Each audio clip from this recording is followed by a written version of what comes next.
Yo, so we back in here for news. Says a solar superstorm could wipe out the internet for months, scientists say. What scientists? Mr. Freeze? Sound like bullshit. In any event, even if it is like a solar storm that wipes out the internet, I don't know how the fuck that could be. Like, we gotta worry about the lights before we worry about the internet. What about the reservoir filtration systems? Nuclear reactor plants? Motherfuck the internet. But I will say, if the internet is out for a few months, hoes gonna be going back to the stroll like this, selling pussy. No more online OnlyFans. They're gonna have to go back to the rough, rugged days. And if the electricity or power grid is out, you know what that means. And then we got Jaleel Urkel. It's coming back for a Urkel movie.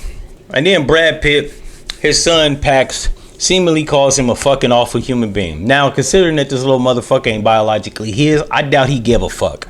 And this happened around Thanksgiving holiday when this little motherfucker said this. So I'm assuming that Brad Pitt, he being a white man, he's a Cambodian kid, he ain't give a shit. I know I wouldn't. And then we got 21-year-old South African artist Tyla has made it very clear she doesn't identify as black. Instead, she prefers to identify as colored because of her mixed race. Tyla's hit song Water peaked at 18 on the billboards. I don't know why that was imperative for them to add, but they did. And the only thing I got to say to that is this little biracial motherfucker want to be considered colored, right? She wants to use a term reserved for the 1900s. Have at it. Goes back to my original point from a previous video that while American blacks was enslaved, African blacks were colonized. There's a colonized mindset. You don't have to put these niggas in chains. They do it for themselves. And then we got court documents that show Tiana Taylor filed for divorce from Iman Shumpert in January.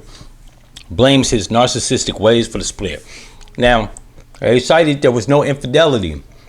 I got reason to believe she a lesbian. This whole thing about him being narcissistic, there ain't nobody cheat on nobody or fuck up the money or abuse them physically or mentally or spiritually or emotionally. I ain't believing it.